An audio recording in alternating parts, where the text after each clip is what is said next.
വിശദമായ വാർത്തയിലേക്കാണ്. Kannur അഞ്ചരക്കണ്ടിയിലെ dental college വിദ്യാർത്ഥി നിതിൻ രാജിന്റെ മരണത്തിൽ പ്രത്യേക അന്വേഷണ സംഘം രൂപീകരിച്ചിരിക്കുകയാണ് പോലീസ്. കണ്ണൂർ ACPയുടെ നേതൃത്വത്തിൽ 7 അംഗ സംഘത്തിനാണ് ചുമതല. കോളേജിൽ അധ്യാപകരിൽ നിന്നടക്കം കടുത്ത ജാതി അധിക്ഷേപമടക്കം നിതിൻ നേരിട്ടിരുന്നുവെന്ന വീട്ടുകാരുടെയും സുഹൃത്തുക്കളുടെയും വെളിപ്പെടുത്തലിന്റെ പശ്ചാത്തലത്തിലാണ് പ്രത്യേക അന്വേഷണ സംഘം രൂപീകരിച്ചിരിക്കുന്നത്. കഴിഞ്ഞ വെള്ളിയാഴ്ചയാണ് ഡെന്റൽ കോളേജ് കെട്ടിടത്തിൽ നിന്ന് വീണ നിലയിൽ 23-കാരനായ നിതിനെ കാണുന്നത്. അത്യാഹിത വിഭാഗത്തിൽ ഉടൻ പ്രവേശിപ്പിച്ചെങ്കിലും നിതിന്റെ ജീവൻ രക്ഷിക്കാനാകുന്ന സാഹചര്യമായിരുന്നില്ല. കോളേജിലെ അധ്യാപകർ നിതിനെ മാനസികമായി ഉപദ്രവിച്ചിരുന്നുവെന്നും അധിക്ഷേപിച്ചിരുന്നുവെന്നും കുടുംബം ആരോപിച്ചു. മകൻ ആത്മഹത്യ ചെയ്യില്ലെന്നാണ് കുടുംബം പറയുന്നത്. ആരോപണ വിധേയരായ ഡെന്റൽ അനാറ്റമി വിഭാഗം മേധാവി doctor Ram, associate professor doctor Sangeetha എന്നിവരെ അന്വേഷണ വിധേയമായി കോളേജ് സസ്പെൻഡ് ചെയ്തിട്ടുണ്ട്. കോളേജ് അധികൃതർ നിരന്തരം ജാതി അധിക്ഷേപം നടത്തിയിരുന്നുവെന്നും ക്ലാസ് മുറിയിൽ വെച്ച് തെരുവ് പട്ടിയെന്ന് വിളിച്ച് HOD അധിക്ഷേപിച്ചുവെന്നും കുടുംബം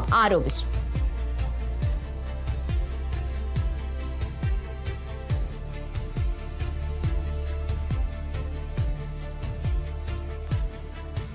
എന്തായാലും കണ്ണൂർ അഞ്ചരക്കണ്ടിയിലെ ഡെന്റൽ കോളേജ് വിദ്യാർത്ഥിയായ നിതിൻ രാജിന്റെ മരണത്തിലാണ് ഇപ്പോൾ പ്രത്യേക അന്വേഷണ സംഘത്തെ രൂപീകരിച്ചിട്ടുള്ളത്. കണ്ണൂർ ACPയുടെ നേതൃത്വത്തിലുള്ള സംഘത്തിനാണ് ചുമതല നൽകിയിരിക്കുന്നത്. ഈ നിതിന്റെ മരണത്തിന് പിന്നാലെ അധ്യാപകരിൽ നിന്നടക്കം കടുത്ത ജാതി അധിക്ഷേപം നിതിൻ നേരിട്ടിരുന്നു എന്ന വീട്ടുകാരുടെയും സുഹൃത്തുക്കളുടെയും അടക്കം വെളിപ്പെടുത്തലിന്റെ പശ്ചാത്തലത്തിലാണ് ഇത്തരത്തിൽ പ്രത്യേക അന്വേഷണ സംഘത്തെ രൂപീകരിച്ചിരിക്കുന്നത്. ഇതിനിടെ കുടുംബത്തിന്റെ ആരോപണമടക്കം ശരിവെക്കുന്ന തരത്തിൽ നിതിന്റെ ശബ്ദ സന്ദേശം അടക്കം പുറത്തു വന്നിരുന്നു.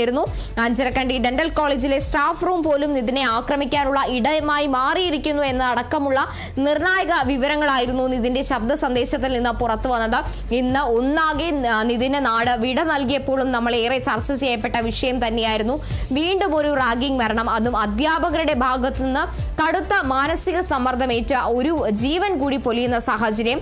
കോളേജ് കെട്ടിടത്തിൽ നിന്ന് ചാടി സ്വന്തം ജീവൻ ഒടുക്കാൻ മാത്രം നിതിൻ ആ ഒരു സാഹചര്യത്തിലേക്ക് നിതിൻ പോയിട്ടുണ്ടെങ്കിൽ എത്രത്തോളം മാനസിക സമ്മർദ്ദം ആ കുട്ടി നേരിട്ടു എന്നതടക്കമുള്ള ചോദ്യങ്ങൾ ഈ സമൂഹത്തിന് മുന്നിൽ ചോദിക്കുന്ന ഒരു വിഭാഗം തന്നെ പുറത്തേക്ക് വരുന്ന സാഹചര്യം ഉണ്ടാകുന്നു.